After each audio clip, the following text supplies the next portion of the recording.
Well, you have only to look at the ABA ratings on the nominees that Trump has sent to this committee. But the problem is this committee eliminated ABA ratings. For the first time in decades, 60, 70 years maybe, we've decided we don't care what the American Bar Association finds out when they interviewed other judges and lawyers in the community for these nominees. Used to be every president for 50, 60 years has submitted the nominations to the ABA for ratings. This committee decided this year for the first time in decades not to even ask for an ABA rating. Why? What are they afraid they're going to find? I think what they'll find is, if they have an ABA rating, a better understanding of each of the nominees. There have been nominees found unqualified.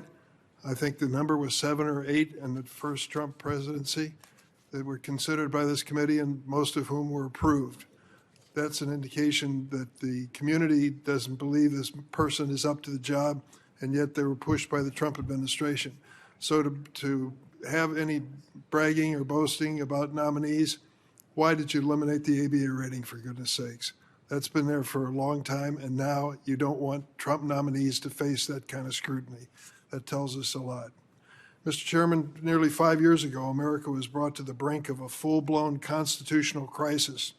You remember it. It culminated in a deadly January 6th attack on the United States Capitol building. Remember when we were evacuated from the floor of the Senate by Capitol Police, who told us that the insurrectionists were on their way to the chamber? We all filed out quickly to find a safe place. That is an amazing story that is now part of American history. Think for just 1 second if we had been notified that the House of Commons had its door broken down and mobsters had taken over the House of Commons in England. Our response would have been incredulous.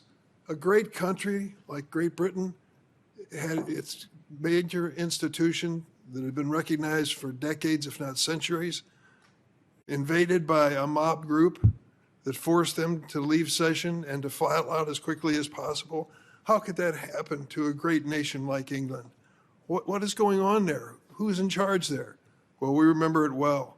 The architects of the January 6th crisis in the U.S. Capitol, who sought to subvert the will of the American people and overturn the results of a free and fair election. The architects of that mobster group, President Trump and his MAGA allies.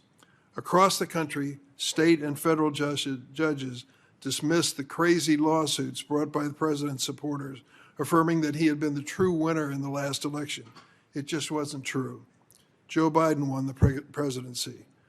President Trump is still in full denial, and you hear all our nominees writhing in pain as we ask them the question, well, who won that election?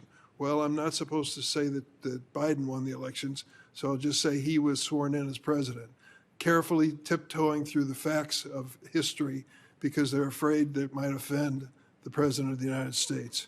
This reality has been a thorn in President Trump's side. He's taken unprecedented steps to whitewash history, to whitewash what all of us saw with our own eyes. Just like the demolished East Wing of the White House, President Trump is taking a wrecking ball to our democracy and our history. Day after day, he's dismantling our constitutional order to protect himself and his followers and to attack his political opponents. Look at the action he's taken just since the last time this committee met.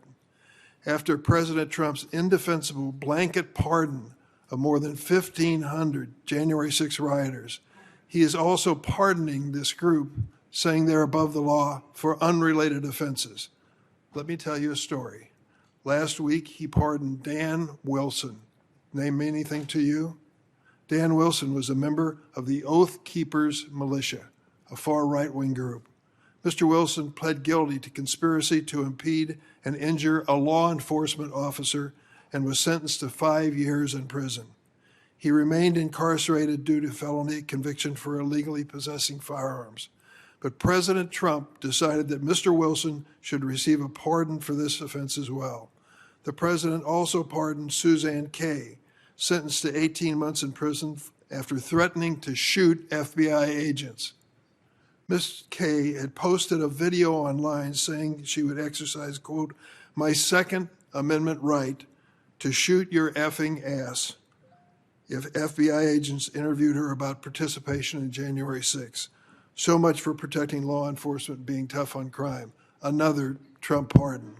Yesterday, we learned another horrific crime committed by a January 6th rioter who President Trump pardoned. Andrew Paul Johnson was arrested first in Tennessee and then in Florida for multiple child sexual abuse offenses. Mr. Johnson, who referred to himself as, quote, an American terrorist and a proud January 6er, faced charges of lewd and lascivious molestation of an 11-year-old child and two others between the ages of 12 and 16. President Trump also recently granted preemptive pardons to more than 70 of his allies who embraced the big lie and attempted to overturn the results of the 2020 election. Meanwhile, at the FBI, Director Patel continues to carry out an unprecedented purge of those FBI officials who simply worked on cases involving January 6th or the president. The FBI Agents Association said Director Patel, quote, has disregarded the law and launched a campaign of erratic and arbitrary retribution, and agents simply being assigned to an investigation and conducting it appropriately within the law should never be grounds for termination. So say the FBI agents. And at Department of Justice, prosecutors who simply mentioned the reality of what actually happened and we witnessed on January 6th in a sentencing memo were placed on administrative leave. I am a student, as most of us are of my age, of the Cold War and the Soviet Union. And they used to rewrite history on a regular basis when it was inconvenient. That's exactly what's happening with the Trump administration on January 6th. The president also continues to target communities simply because they did not vote for him, including my home state of Illinois. He claims the administration is targeting the worst of the worst. You've heard the speeches he gives at rallies.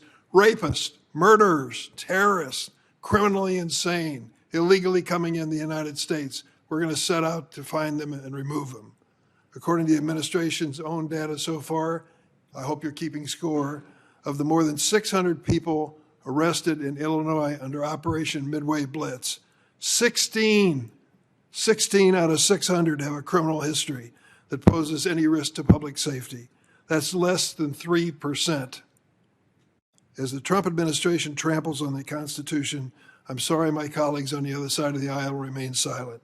You know better, and so do I. Silent as he imposes higher prices on the American people with tariff policies, silent as he guts the federal workforce, and above all, silent because they fear political retribution. We've never faced anything like this in our modern history. Our democracy is struggling to survive. Will someone speak up on the other side? I yield.